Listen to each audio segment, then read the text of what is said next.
Welcome to India IAS. स्वागत है आप सभी लोगों का प्रीलिम बूस्टर न्यूज डिस्कशन में। आज 18 जून 2022 है, तो आइए देख लेते हैं कि ऐसे कौन से इंपॉर्टेंट आर्टिकल्स हैं जो आज हमें कवर करने हैं। आगे बढ़ने से पहले जानकारी है कोर्सेज के बारे में, जो कि ऑनलाइन और ऑफलाइन दोनों ही मोड्स में अवेलेबल हैं। ऑफलाइन मोड में जो प्रारंभ बैच है, इसे अवेल करने के लिए आपको करोल बाग आना होगा दिल्ली में। ऑफलाइन सेंटर पे आके आप अपनी क्लासेस ऑफलाइन में अवेल कर सकते हैं। बाकी ये ऑनलाइन भी अवेलेबल है, जहां पर आपका पूरा सिलेबस 2023 के लिए कॉम्प्रिहेंसिवली कवर हो जाएगा। 21 बुकलेट्स का पूरा सेट आपको मिल जाएगा।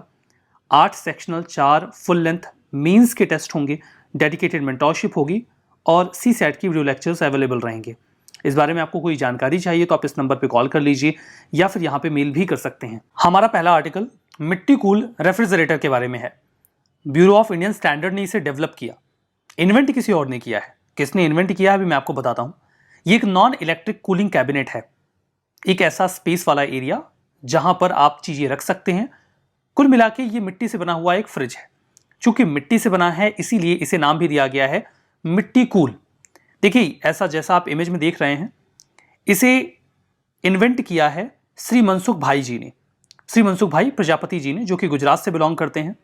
इमेज में आप उन्हें देख भी सकते हैं, वो अपने फ्रिज के साथ हैं। फ्रिज बिल्कुल ऐसा ही दिखता है, जहां पे 2 कॉलम्स हैं जहां पे चीज़ों को रखा जा सकता है। यहां पर ऊपर ये जो आप ब्लॉक देख रहे हैं, ये एक्चुअली में एक वाटर टैंक है, जहां पे आप 10 लीटर तक पानी स्टोर कर सकते हैं। ये जो पानी इसमें भरा जाता है, यहाँ पर एक ऐसे टोटी भी लगा देते हैं, एक टैप लगा देते हैं, जिससे आप पानी निकाल के पी सकते हैं।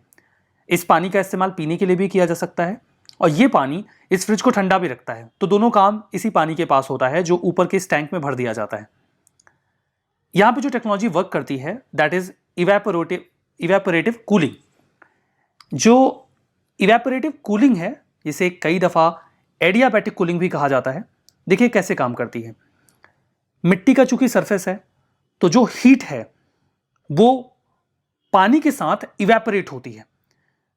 पानी के या वाटर मॉलिक्यूल्स जिनको बहुत ज्यादा हीट एनर्जी मिल जाएगी, वो काफी एक्टिव हो जाएंगे और वो इवेपोरेशन के साथ बाहर चले जाएंगे। इससे वो जो पूरा ब्लॉक है वो कंपैरेटिवली ठंडा हो जाएगा। तो यहां पर जो इवेपोरेशन है वो गर्मी को लेकर बाहर चला जाता है, जिसकी वजह से ये पूरा जो फ्रिज है ये कूल रहता है। इसी मैकेनिज्म को इवेपोरेटिव कूलिंग कहा जाता है। रेफ्रिजरेटर की यूज की बात करें तो ये एक नेचुरल रेफ्रिजरेटर है, जिसमें आप सब्जियां, फ्रूट्स, मिल्क रख सकते हैं। ये कमरे के टेम्परेचर से 10 से 15 डिग्री टेम्परेचर कम रखेगा इस फ्रिज का। इतना काफी है फ्रूट्स, वेजिटेबल्स और मिल्क को सेफ रखने के लिए। 24 घंटे या फिर 2 से 3 दिन तक जो भी स्टफ रखा गया है वो कूल रहेगा। एक अच्छी बात यह है कि यहां पर चूंकि इलेक्ट्रिसिटी का इस्तेमाल नहीं होता, तो बिजली की बचत होती है। मैंने उत्सुकतावश इसका प्राइस चेक किया, कितना सस्ता या महंगा है। तो इसका प्राइस मुझे 8,000 रुपये मिला। ये कंपेरेटिवली सस्ता है, जो आप फ्रिजेस खरीदते हैं उसकी तुलना में हाफ है इसका जो प्राइस है। पैरेलली चूंकि इलेक्ट्रिसिटी का खर्चा नहीं आएगा, तो ये उस लिहाज से भी सस्ता ही पड़ रहा है। क्या फ़ायदे हैं इसके? ये इंडिया में पॉल्ट्री कल्चर को रिवाइव कर रहा है, जो पुराना ट्रेडिशन है, हेरिटेज है, उसे रिवाइव कर रहा है। लोगों को जो उनके रूट्स हैं उनके साथ जोड़ रहा है, ताकि लोग हेल्दियर वेज ऑप्ट कर सकें। फर्दर ये सस्टेनेबल कंजम्पशन को भी प्रमोट कर रहा है। बिजली का हम इस्तेमाल नहीं कर रहे हैं और चीज़ें ठंडी भी रह रही हैं ना। देखिए, जो पूरा इनोवेशन था, इसे मिट्टी कूल रेफ्रिजरेटर को फॉर द फर्स्ट टाइम जो 4th बैच रही innovation scholars in residence program, उसके दौरान शोकेस किया गया। ये राष्ट्रपति भवन में 2017 में हुआ था। वहीं पर इसमें पार्टनरशिप रही थी इस प्रोग्राम में नेशनल इनोवेशन फाउंडेशन की।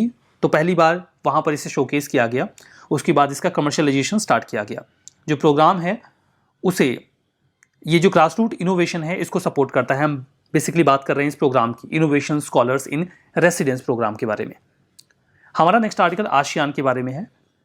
24th ASEAN India senior officials meeting अभी हाल ही में हुई है दिल्ली में।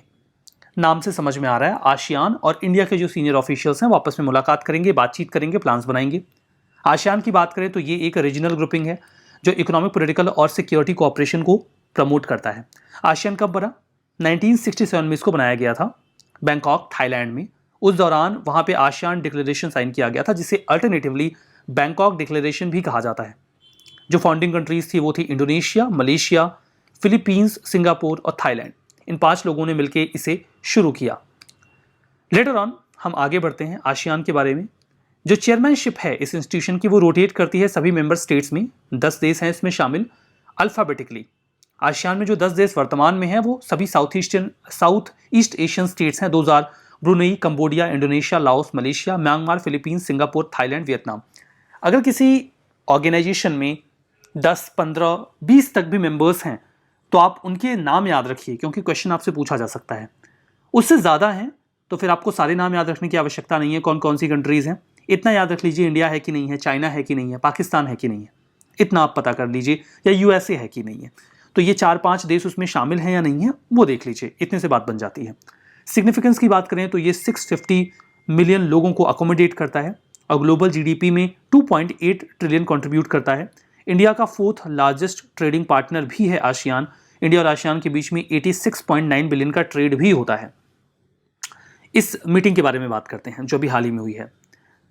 इस दौरान 30th एनिवर्सरी भी हमने सेलिब्रेट की, जो डायलॉग रिलेशंस है हमारे आसियान के साथ उसको लेके। सेकंड आसियान डिजिटल मिनिस्टर्स की मीटिंग अभी कुछ समय पहले हुई थी, जहां पे India ASEAN digital work plan 2022 भी तैयार किया गया था। हाइलाइट्स की बात करें तो देखिए, इंडिया आसियान मिलकर पॉलिटिकल सिक्योरिटी, इकोनॉमिक और सोशियो कल्चरल फील्ड में काम करने की कोशिश करते हैं, कोऑपरेशन स्टैब्लिश करते हैं। जो मीटिंग है उसमें कैसे ASEAN India plan of action जो 2021 से 25 के लिए बनाया गया है उसे कैसे इंप्लीमेंट किया जाए उस पर भी बातचीत हुई। देखिए, प्रश्न आया यहाँ पर कि इनमें से कौन से ऐसे देश हैं जिनका लिस्ट या नाम आपके सामने है जो आसियान के फ्री ट्रेड पार्टनर्स हैं। देशों के नाम हैं Australia, Canada, China, India, Japan और यूएसए। आपको बताना था कौन है और ऑप्शंस दिए गए थे। यहाँ पे सही जवाब है सी, 1, 3, 4 एंड 5। 1, 3, 4 एंड 5 ये देश आसियान के फ्री ट्रेड पार्टनर्स हैं, कनाडा और यूएसए नहीं है। हमारा नेक्स्ट आर्टिकल I2U2 इनिशिएटिव के बारे में है। I2U2 इनिशिएटिव जो है इसमें 4 देश शामिल हैं। I2 मतलब 2 I, पहला इंडिया के लिए और दूसरा इजराइल के लिए। U2 मतलब 2 U, पहला U यूएई के लिए और दूसरा यूएसए के लिए। इन चारों देशों का ये एक इनिशिएटिव है। इसकी पहली वर्चुअल समिट अभी जुलाई 2022 में होने वाली है। इसी रेफरेंस में ये न्यूज में है। I2U2 को इनिशियली फॉर्म किया गया अक्टूबर 2021 में अब्राहम अकॉर्ड के बाद।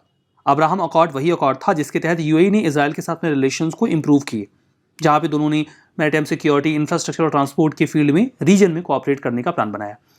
देखिए, 1994 के बाद ऐसा पहली बार हुआ कि किसी ये जो मिडिल ईस्ट की कंट्री है उन्होंने कोलैबोरेट किया इजराइल के साथ।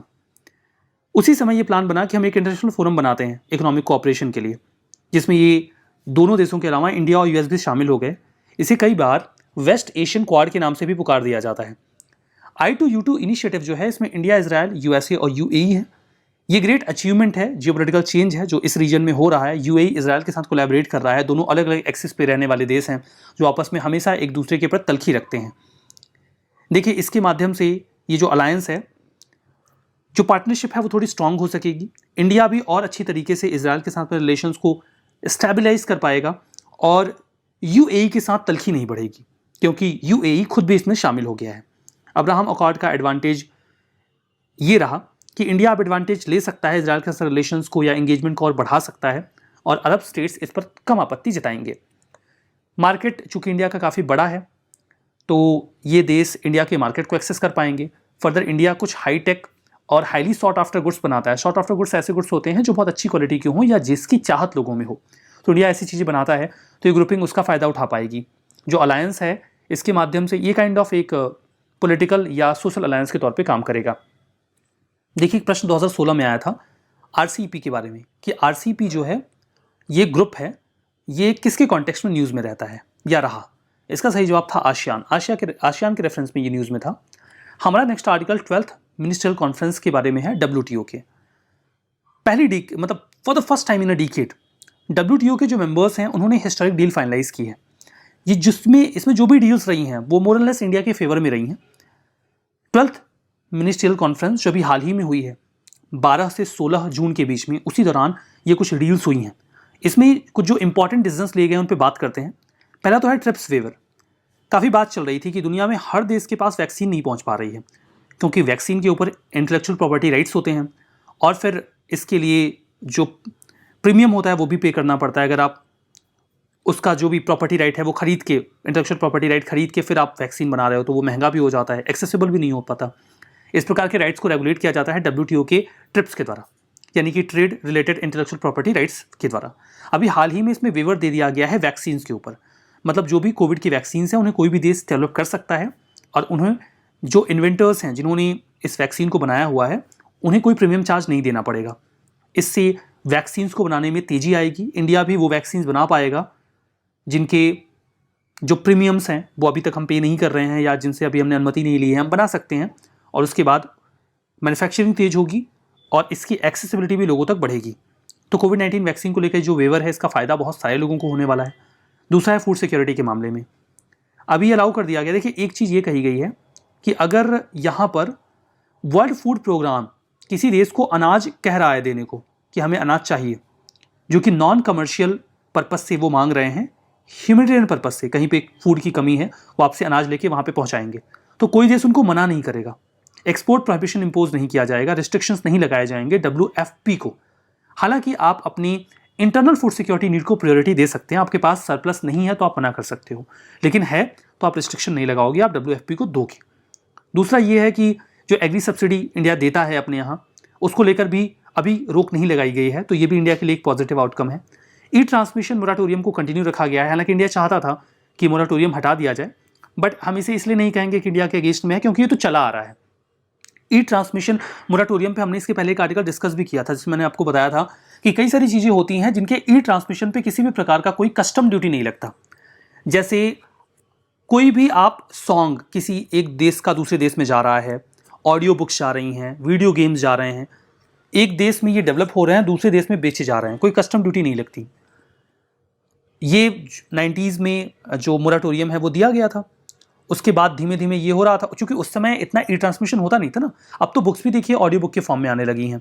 इंडिया का चूंकि वीडियो गेम या म्यूजिक इंडस्ट्री काफ़ी डेवलप हो गई है, मूवीज़ की जो इंडस्ट्री है वो काफ़ी डेवलप हो गई है, तो यहाँ पर इंडिया चाहता है कि कस्टम ड्यूटी इम्पोज की जाए, लेकिन जो WTO का ई ट्रांसमिशन मोराटोरियम है वो उसे अलाउ नहीं करता। इंडिया की डिमांड तो थी कि मोराटोरियम हटा दिया जाए, बट अभी से 2023 तक के लिए एक्सटेंड कर दिया गया है। खैर ठीक है, ये तो एग्जिस्टिंग चीज़ है जिसे कंटिन्यू कर दिया गया है। बाकी फिशरीज में जो सब्सिडी है उस पर कोई रोक नहीं लगाई गई है। ये कहा गया है जो इलीगल, अनरिपोर्टेड या अनरेगुलेटेड फिशिंग है उसे तो रोका जाएगा, लेकिन बाकी जो एरिया, मतलब जो आपका बॉर्डर एरिया भी है, जो मैरीटाइम बॉर्डर होता है, वहाँ पे भी आप फिशिंग कर रहे हो, कोई दिक्कत वाली बात नहीं है। तो कुल मिला के ये कुछ नए इनिशिएटिव्स हैं या जो रेगुलेशंस हैं वो आए हैं, मोरलेस इंडिया के फेवर में रहे हैं, तो अच्छी बात है। WTO की बात करें तो ये एक इंटरगवर्नमेंटल ऑर्गेनाइजेशन है जो इंटरनेशनल ट्रेड को रेगुलेट करता है। 1995 में इसे मराकेश एग्रीमेंट के तहत बनाया गया था। 124 देशों ने इसमें हिस्सा लिया था। इसके पहले गैट हुआ करता था, general agreement on trade and tariff, उसे ही रिप्लेस किया WTO ने 1995 में। 164 नेशंस अभी इसका हिस्सा हैं। 23 जो कंट्रीज हैं, गवर्नमेंट्स हैं, उनके पास ऑब्जर्वर स्टेटस है, जैसे ईरान, इराक, भूटान और लीबिया। हेडक्वार्टर है स्विट्जरलैंड के जिनेवा में। हमारा next article renewable 2022 global status report के बारे में है। रिन्यूएबल एनर्जी इंस्टॉलेशन 2021 में इंडिया को 3rd रैंक दिया गया है। मतलब किसने सबसे ज़्यादा 2021 में रिन्यूएबल एनर्जी को इंस्टॉल किया? सबसे ज़्यादा चाइना ने किया, फिर रशिया ने किया, उसके बाद इंडिया ने किया। अच्छी बात है।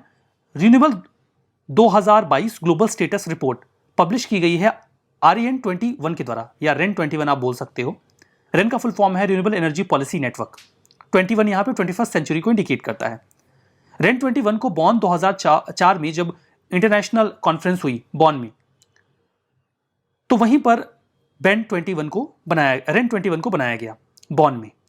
जो REN 21 है ये एकमात्र ग्लोबल रिन्यूएबल एनर्जी कम्युनिटी है जो कई सारे स्टेक होल्डर्स को शामिल करता है, गवर्नमेंट्स, NGO, इंडस्ट्रीज, और कोशिश करता है कि रिन्यूएबल सेक्टर को बढ़ावा मिले, जो कंट्रीज हैं वो शिफ्ट करें खुद को रिन्यूएबल एनर्जी में। रिपोर्ट क्या कहती है? रिपोर्ट ये बताती है कि 2021 में इंडिया ने 4 गीगावाट के रिन्यूएबल एनर्जी के प्रोजेक्ट्स इंस्टॉल किए हैं।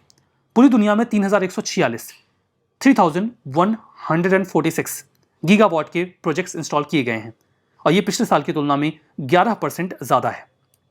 एक क्वेश्चन यहाँ पर है 2018 के प्रीलिम्स का।